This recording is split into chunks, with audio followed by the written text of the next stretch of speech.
जय श्री कृष्ण। भादों का महीना शुरू हो चुका है और भादों का महीना भगवान श्री कृष्ण और भगवान गणेश को समर्पित होता है। आज से रोजाना पूरे भादो मास हम आपके लिए लाएंगे भगवान श्री कृष्ण से जुड़ी कथाएं। तो चलिए आज की कथा शुरू करते हैं। आज भादो मास के प्रथम अध्याय में आप सुनेंगे श्रीमद् भागवत पुराण में वर्णित भगवान श्री कृष्ण की कथा। राजा परीक्षित ने श्री सुखदेव जी से कहा कि भगवान, आप मुझे भगवान श्री कृष्ण के परम पवित्र चरित्र सुनाइए।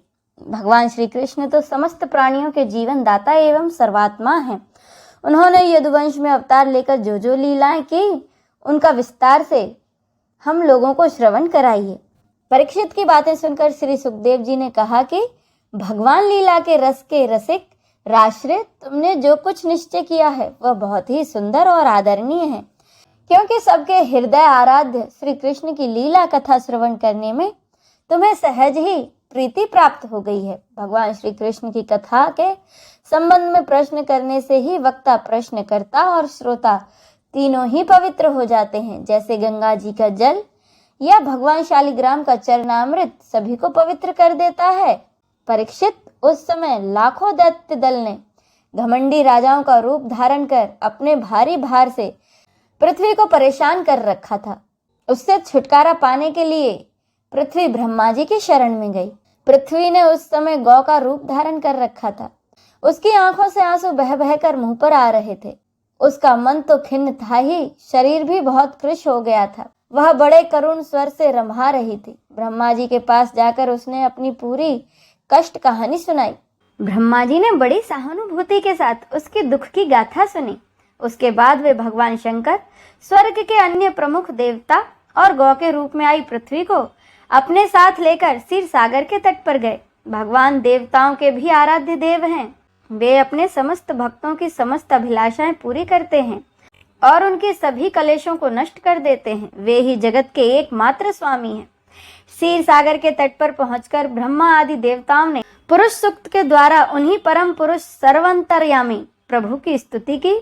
स्तुति करते करते ब्रह्मा जी समाधिस्थ हो गए। उन्होंने समाधि अवस्था में आकाशवाणी सुनी। इसके बाद जगत के निर्माण करता ब्रह्मा जी ने देवताओं से कहा, देवताओं, मैंने भगवान की वाणी सुनी है, तुम लोग भी उसे मेरे द्वारा अभी सुन लो और फिर वैसा ही करो। उसके पालन करने में विलंब नहीं होना चाहिए। भगवान को पृथ्वी के कष्ट का पहले से ही पता है। वे तो ईश्वरों के भी ईश्वर हैं, इसीलिए अपनी काल शक्ति के द्वारा पृथ्वी का भार हरण करते हुए वे जब तक पृथ्वी पर लीला करेंगे तब तक तुम लोग भी अपने अपने अंशों के साथ यदुलोक में जन्म लेकर उनकी लीलाओं में सहयोग दो। वासुदेव जी के घर स्वयं पुरुषोत्तम भगवान प्रकट होंगे। उनकी और उनकी प्रियतमा की सेवा के लिए देवांगनाएं जन्म ग्रहण करें। स्वयं प्रकाश भगवान शेष भी, जो भगवान की कला होने के कारण अनंत हैं और जिनके सहस्त्र मुख हैं, भगवान के प्रिय कार्य करने के लिए उनसे पहले ही उनके बड़े भाई के रूप में अवतार ग्रहण करेंगे। भगवान की वह ऐश्वर्यशालिनी योग माया भी, जिसने सारे जगत को मोहित कर रखा है, उनकी आज्ञा से उनकी लीला के कार्य संपन्न करने के लिए अंश रूप से अवतार ग्रहण करेंगी।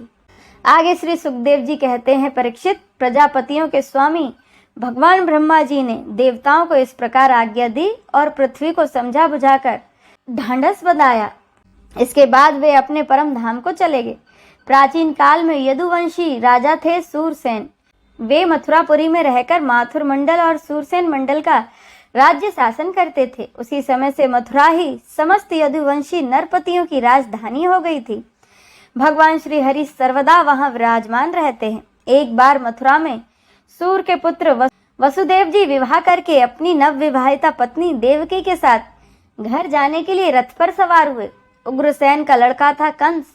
उसने अपनी चचेरी बहन देवकी को प्रसन्न करने के लिए उसके रथ के घोड़ों की रास पकड़ ली और वह स्वयं रथ हाँकने लगा। यद्यपि उसके साथ सैकड़ों सोने के बने हुए रथ चल रहे थे। देवकी के पिता थे देवक। अपनी पुत्री पर उनका बड़ा ही प्रेम था। उन्होंने उसे सोने के हारों से अलंकृत कर 400 हाथी, 15,000 घोड़े, 1800 रथ तथा सुंदर सुंदर वस्त्र आभूषणों से विभूषित 200 सुकुमारी दासियां दहेज में दी। मार्ग में जिस समय घोड़ों की रास पकड़े कंस रथ हाँक रहा था, उसी समय आकाशवाणी ने उसे संबोधित करते हुए कहा, अरे मूर्ख, जिसको तू रथ में बिठाकर ले जा रहा है उसकी 8वीं संतान ही तेरा काल होगी। अब इससे आगे की कथा का रसपान हम अगले अध्याय में करेंगे। जय श्री कृष्ण।